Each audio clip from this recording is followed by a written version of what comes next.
Hi అండి, అందరికీ నమస్కారం. తెలుగు బోధన ఛానల్కి స్వాగతం అండి. ఇక ఎక్కువసేపు మీతో టైం వేస్ట్ చేయించను. బాగా చదివి ఇప్పటికే అంతా పర్ఫెక్ట్ అయ్యి ఉంటారు. ఏమాత్రం టెన్షన్ పడకండి, నెగిటివ్గా ఆలోచించకండి, పాజిటివ్ థింక్ చేయండి. ఈ జాబ్లో నా పోస్ట్ నాకు కంపల్సరీ వస్తుంది, నేను ఒక టీచర్ని అవుతాను ఈ ఎగ్జామ్ అయిపోయాక అనే కాన్ఫిడెంట్తో మీరు ఎగ్జామ్లోకి వెళ్ళిపోండి. ఇక మీకు ఏపీ తెలుగు 10th క్లాస్ సంబంధించి అన్ని పాఠాల యొక్క బిట్స్ మీకు ఒకే వీడియోలో ఇస్తున్నానండి. జాగ్రత్తగా డైరెక్ట్ ఆన్సర్ చెప్తున్నాను, మీరు వినుకుంటూ వెళ్ళిపోండి. ఇంకా మూలింటి చంద్రకళ గారు రాసిన బతుకుగంప పాఠ్యభాగం ఏ ప్రక్రియకు చెందింది? కథానిక. మట్టి మనిషి నవల రచయిత వాసిరెడ్డి సీతాదేవి గారు. ఇక క్రింది పాఠ్యభాగ భాగాలు కర్తలు జతపరచండి. పాఠ్యభాగంలోని పార్ట్స్ తర్వాత కర్తలు, ఆ పాఠాన్ని ఎవరు రాశారు అనేది. ఇక్కడ 1 ఆన్సర్ ఇచ్చారు, 1D ఉంది. జీవని వి చంద్రశేఖరరావు గారు. 2C చేజారిన బాల్యం షీలా వీర్రాజు. 3B యుద్ధ విజేత నేతల ప్రతాప్ కుమార్ గారు. 4A జలియన్వాలా బాగ్ ఉమర్ అలీషా గారు రాసినటువంటిది. ఇందులో ఒక 4 ప్రశ్నలకి సమాధానాలు దొరికాయండి మీకు. ఈ క్రింది వాళ్ళ త్రిపురనేని రామస్వామి చౌదరి రచన కానిది అంటున్నాడు. బాగా గుర్తుపెట్టుకోండి, ప్రశ్నని 1కి 2-3 సార్లు చదవండి. మనం ఏమనుకున్నాం, క్రింది వాళ్ళ త్రిపురనేని రామస్వామి చౌదరి రచన ఏది అని అనుకుంటాం. ఏదైతే దానికి టక్కున సమాధానం టిక్ చేస్తాం. అలా కాకుండా కానిది లేనిది అనేది క్వశ్చన్ ఇచ్చి మిమ్మల్ని కన్ఫ్యూజ్ చేయడానికి అలా ఉంటుంది. మార్కులు పోగొట్టుకోకుండా జాగ్రత్తగా జవాబు కంటే ప్రశ్నను జాగ్రత్తగా చదవండి 1కి 4 సార్లు. రామస్వామి చౌదరి రచన కానిది ఏది? ఇందులో భావలింగ శతకం. ఆంధ్రప్రదేశ్ సాహిత్య అకాడమీ అవార్డు పొందిన మైనా నవల రచయిత నవలాకర్త షీలా వీర్రాజు గారు. ఆంధ్ర పేల్బాగ్గా ఎవరిని పిలుస్తారు? వాసిరెడ్డి సీతాదేవి గారిని. షీలా వీర్రాజు రాసిన కళానికి ఇటు ఏ కోవకు చెందిన రచన? వ్యాస సంపుటి. సంపుటి అంటే ఒకే దగ్గర కూర్చడం అన్నమాట, వ్యాసాలన్నీ ఒక దగ్గర కూర్చడం. అలాగే 8th వన్ చూడండి. ఇక్కడ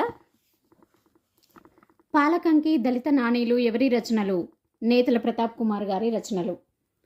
కౌశికుడు ధర్మవ్యాధుడు ఏ పాఠంలోని పాత్రలు? ప్రత్యక్ష దైవాలు. వలువ వస్త్రము అనే పదాలకు పర్యాయపదం కానిది. పర్యాయపదం అనగానే పర్యాయపదానికి వెళ్ళిపోతాము, కాకుండా ఇక్కడ కానిది అన్నాడు చూడండి.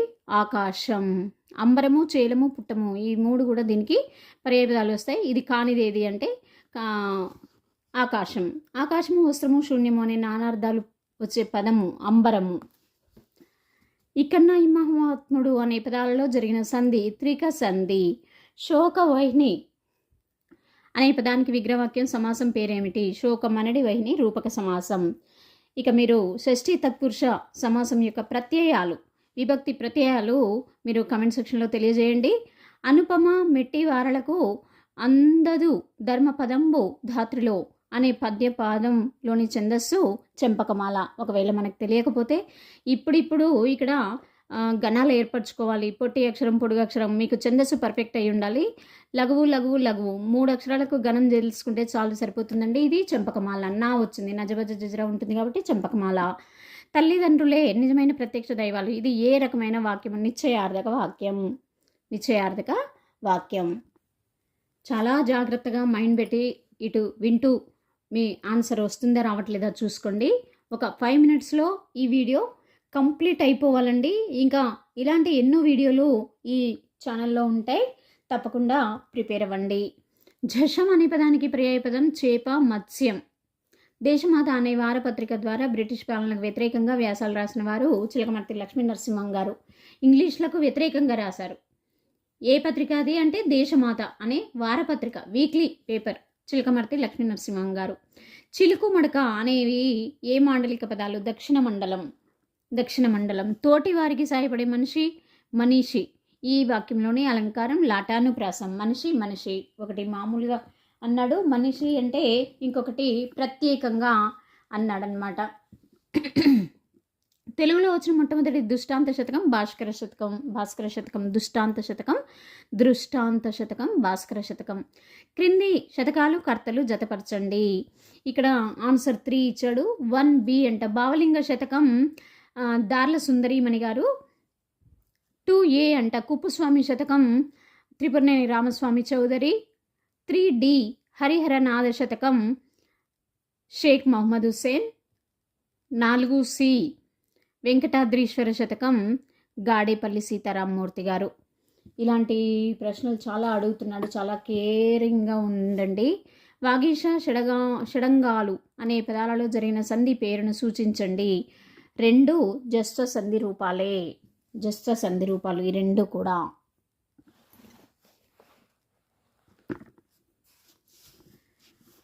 అలాగే కింది వాణిలో వైవి రెడ్డి రచన కానిది సమతా వసంత గానం. రజని అనే పదానికి పర్యాయ పదాలు రాత్రి రేయి. పర్యాయ పదాలు అడిగాడు, రాత్రి రేయి. గగనకాంత తిండి గింజలు అనే పదాలలోని సమాసాలు వరుసగా రూపక సమాసం, చతుర్థి తత్పురుష సమాసం. గగనం అనడి కాంత, చతుర్థి తిండి కొరకు గింజలు వస్తుంది. విభక్తులను బట్టి ప్రత్యయాలు వస్తాయి. ఆ ప్రత్యయాలను బట్టి ఇక్కడ సమాసం పేరు వస్తుంది. అజ్ఞాన అంధకారాన్ని విజ్ఞాన జ్యోతితో పారద్రోలాలి అనే వాక్యంలోని అలంకారం రూపకాలంకారం.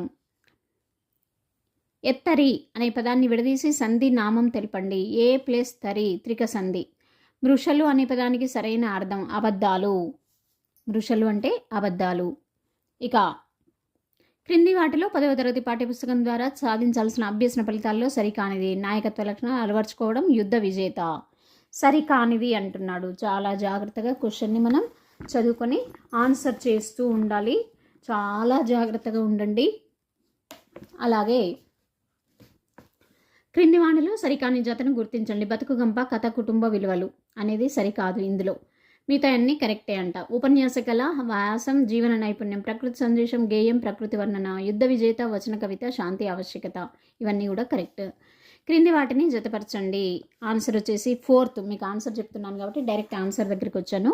4 CF.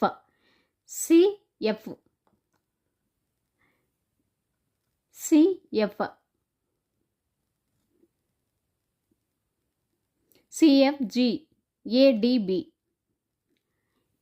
ప్రత్యక్ష దైవాలు ఎర్రన ఇలా అన్నమాట. ధర్మవ్యాధుడు పుణ్యాన్ని కోరే గృహస్థుడు వీటిని ఎవరిని పూజించి సంతోషపరచాలి అని కౌశికుడికి చెప్పెను.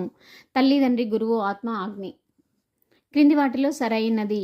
పైవన్నీ కూడా సరైనవి. జూన్ 1 ప్రపంచ తల్లిదండ్రుల దినోత్సవం. 2014 మోదకొండమ్మ జాతర రాష్ట్ర జాతరగా జరుగుతుంది.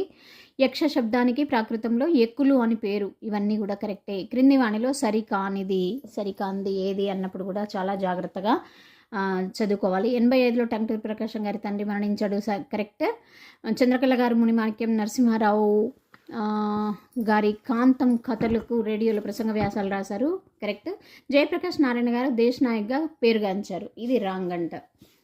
దక్షిణ మండలంలో సొరకాయను ఉత్తర మండలంలో ఏమని పిలుస్తారు? అనిగెంకాయ. ఈ మండలాలు కూడా మీరు చదువుకోవాలండి, చాలా ఇంపార్టెంట్ అవి.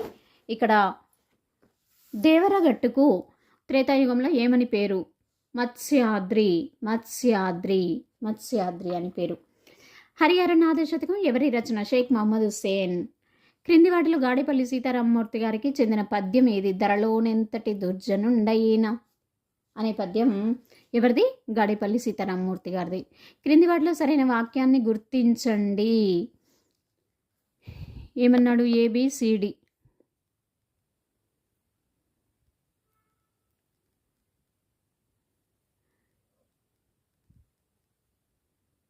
ABCD అనేది కరెక్ట్ ఆన్సర్ అండి. ఇక్కడ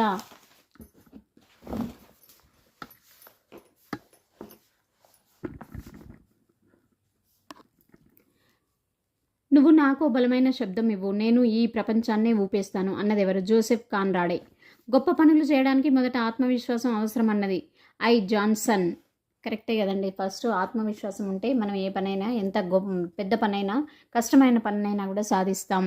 అందుకు మనకు ఆత్మవిశ్వాసం అనేది చాలా ఇంపార్టెంట్. డాక్టర్ ఉమర్ అలీషా ఎలా ప్రసిద్ధి పొందాడు? కవిశేఖర. అనే పేరుతో ప్రసిద్ధి పొందారు. స్వరాజ్య సమరం మరువరాని సంఘటనలు ఎవరికి సంబంధించినవి? మాదల వీరభద్రరావు గారికి. ప్రకృతిని కనుగొనడం, ప్రకృతి ద్వారా నేర్చుకోవడం అంటే మనల్ని మనం కనుగొనడమే అన్నది మాక్సిమ్ లెగాకే.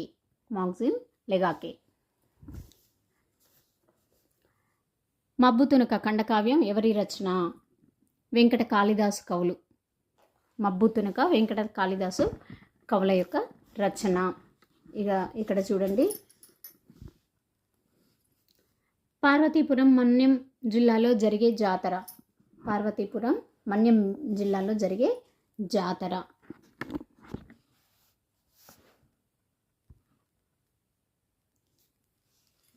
పొట్ట యుద్ధం నడుము అనే నానార్థాలు గల పదం ఉదరం. క్రింది వాటిలో సత్యవాక్యం పైవన్నీ సరైనవి. గొరవయ్యల నృత్యం కర్నూలు, అనంతపురం జిల్లాలో ప్రసిద్ధి. పేరణి నృత్యాన్ని ఆచార్య నటరాజ రామకృష్ణ వెలుగులోకి తెచ్చారు. శాస్త్రీయమైన జానపద నృత్య కళ చెక్క భజన, ఇవన్నీ కూడా సరైనవే. ఓ చిన్నారి డైరీ ఎవరి రచన? అన్నా ఫ్రాంక్. శ్రీశ్రీ మన స్వాతంత్రాన్ని ఏమని పోల్చాడు? పైవన్నీ సరైనవే.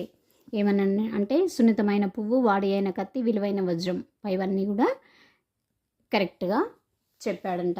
మరి ఇవన్నీ ప్రపంచాన్ని మార్చాలంటే చదువు ఒకటే ఆయుధం అండి.